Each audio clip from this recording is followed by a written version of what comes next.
Au nom du Père et du Fils et du Saint-Esprit, aujourd'hui, 15 août, nous célébrons l'Assomption de la Vierge Marie et nous méditons l'Évangile de Saint Luc. En ces jours-là, Marie se mit en route et se rendit avec empressement vers la région montagneuse, dans une ville de Judée. Elle entra dans la maison de Zacharie et salua Élisabeth.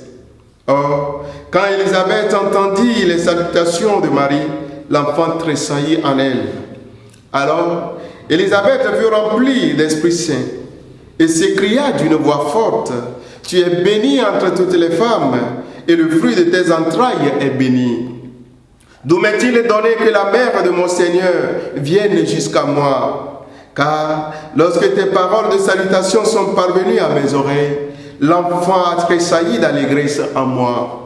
Heureuse celle qui a cru à l'accomplissement des paroles qui lui furent dites de la part du Seigneur. » Marie dit alors, « Mon âme exalte le Seigneur, exulte mon esprit en Dieu mon Sauveur. Il s'est penché sur son humble servante. Désormais, tous les âges me diront bienheureuse. Le puissant fit pour moi des merveilles, saint est son nom. Sa miséricorde s'étend d'âge en âge sur ceux qui le craignent. Déployant la force de son bras, il disperse les superbes.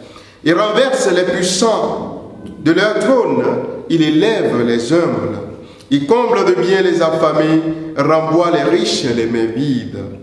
Il relève Israël, son serviteur. Il se souvient de son amour, de la promesse faite à nos pères en faveur d'Abraham et sa descendance à jamais. Marie resta avec Élisabeth environ 3 mois, puis elle s'en retourna chez elle. Acclamons la parole de Dieu. Louange à toi, Seigneur Jésus. Viens, Seigneur Esprit Saint, toi qui illumines les cœurs, toi qui possèdes les humbles, accorde-nous la grâce de l'humilité. Nous te le demandons, toi qui es Dieu, maintenant pour les siècles des siècles. Amen. Bien-aimés de Dieu, loué soit Jésus-Christ. Aujourd'hui, nous célébrons la fête de l'Assomption de la Vierge Marie, notre Mère. Et cette fête nous apprend à vivre dans l'humilité. Marie qui, dans son humilité, n'a pas hésité à se déplacer en traversant des montagnes pour aller vers sa cousine Élisabeth. C'est un signe d'humilité, bien-aimés dans le Seigneur. Aujourd'hui, nous avons des gens qui souffrent auprès de nous, ou alors qui sont dans la joie. Mais est-ce que nous sommes humbles pour aller vers ces personnes-là? Ou alors nous préférons rester dans nos zones de confort? Est-ce que nous pensons à ceux qui sont encore sur les lits d'hôpitaux? Est-ce que nous pensons sur ceux qui sont restés dans la solitude dans leur maison? Est-ce que nous laissons tant soit peu nos préoccupations, nos services, nos travaux pour rendre visite à ces personnes, pour leur apporter la joie qui a animé Élisabeth ce matin? La question reste posée, bien-aimés dans le Seigneur.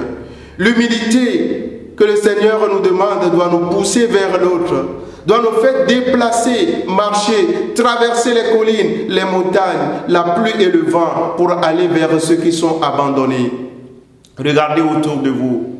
Il y a des gens qui ont encore besoin de vos sourires, de vos supports, de vos apports, de vos soutiens. Mais ils sont restés encore dans l'isolement. Jusqu'à quand allons-nous déplacer pour aller leur communiquer la joie de Dieu, pour aller leur communiquer le Christ comme Marie a su faire?